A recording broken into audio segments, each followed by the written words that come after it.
E eu gostaria de chamar a sua atenção aí de casa para um assunto muito importante. Uma estimativa realizada pelo Instituto Nacional do Câncer, o INCA, em 2020, mais de 65 mil brasileiros, sendo quase 2.300 goianos, serão diagnosticados com câncer de próstata. Os números, na verdade, são muito preocupantes. Por causa da gravidade dessa doença, de novembro ficou conhecido como o mês do Novembro Azul, né? O mês contra o preconceito para chamar a atenção para o diagnóstico precoce do câncer de próstata.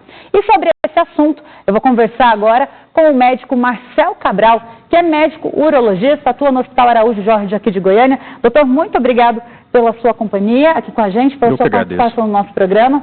Esse é um assunto extremamente importante. A gente passou o mês de outubro todo falando do Outubro Rosa para a saúde das mulheres. E agora a gente iniciando o mês de novembro com o Novembro Azul. Uma campanha também muito importante, já que existe todo um preconceito em volta do exame que detecta essa doença, não é mesmo? Sim, é muito comum o preconceito. E a gente fazendo um panorama, comparando agora recente o Outubro Rosa das mulheres, elas têm o hábito, desde o início de menstruação, de fazer um segmento, fazer um acompanhamento já anual com o ginecologista, algo que a gente não encontra nos homens. Eles já não têm essa rotina e ainda existe o grande preconceito dos exames, porque parte dos exames para avaliação, para tentar o diagnóstico precoce desse tumor de próstata, inclui o fatídico toque retal, o exame do toque. Esse exame do toque, os homens têm muito preconceito, apesar de ser um exame indolor, um exame rápido, mas é um exame fundamental de ser feito. É a única forma de detectar a doença, esse exame? São dois exames em conjuntos, o exame do toque e o exame do PSA, que é um exame de sangue. Os dois são fundamentais de serem feitos. Se a gente for levar em conta só o exame do sangue para a avaliação desses pacientes, a gente vai perder o diagnóstico de 20% dos pacientes. E normalmente são casos de doença mais agressiva que não chega a produzir o PSA. Então tem que parar com o preconceito, é um exame que não fere masculinidade de ninguém, dura segundos, estando tudo normal, teria que repetir esse exame depois de um ano só. Vale a pena fazer, que se tiver que achar alguma coisa, que ache no início. A chance de cura chega a 90% nesses casos e a possibilidade de não ter sequelas é alta. Hoje, como é que está o tratamento do câncer de próstata?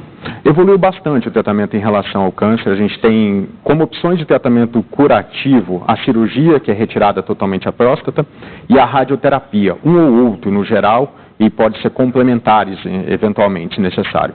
Em relação à cirurgia, que tradicionalmente era feita só por corte, por via aberta, hoje a gente tem cirurgia por vídeo, com poucos furos, e a cirurgia por robô.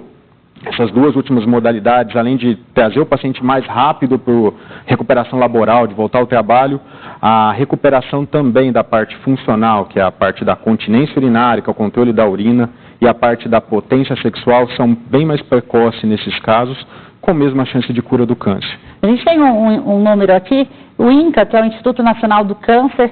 Eu até disse no começo que a expectativa para 2020, 65 mil brasileiros, sendo quase 2.300 goianos, sejam diagnosticados com o câncer de próstata. Esse número é um número alto, é um número preocupante? O senhor atua no Araújo Jorge, sim. É um câncer comum entre os homens? Se a gente for ver estatisticamente, tirando o câncer de pele e não melanoma, é o câncer que mais acomete o homem.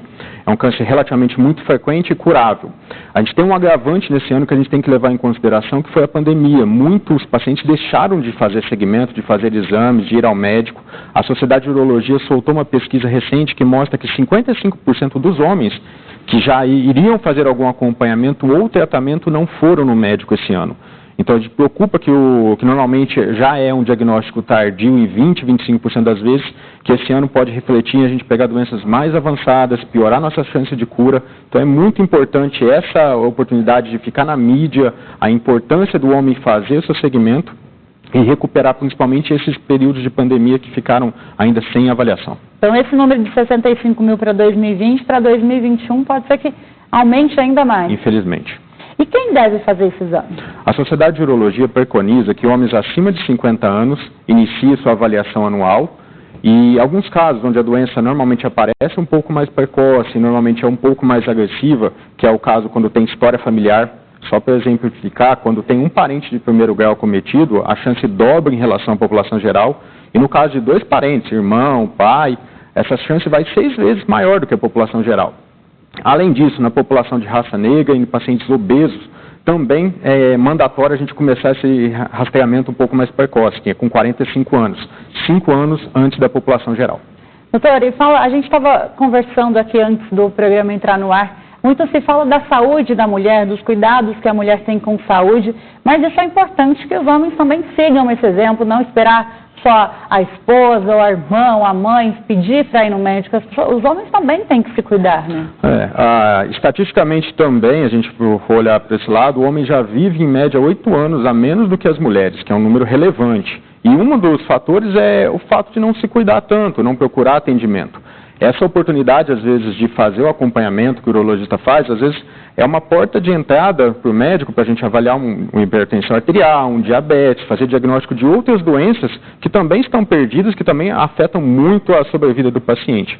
Então é muito importante o homem se conscientizar, mas eu faço apelo para as mulheres também, que boa parte das vezes a gente vê no consultório o homem quase que arrastado, ou a consulta marcada pela mulher, que começa pelo menos a quebrar esse tabu de preconceito sobre o segmento, o acompanhamento médico. Tá certo. Fica aí o recado, então, Novembro Azul. A gente está vindo de uma pandemia de coronavírus, todo mundo com medo de uma doença, de um vírus novo, mas tem doenças aí antigas que todos os anos matam milhares de pessoas ao redor do mundo, então todo cuidado é pouco com a sua saúde. Eu falei aqui com o Dr. Marcel Cabral, Cognete, médico urologista. Muito obrigado pela sua participação. Boa noite, doutor. Boa noite.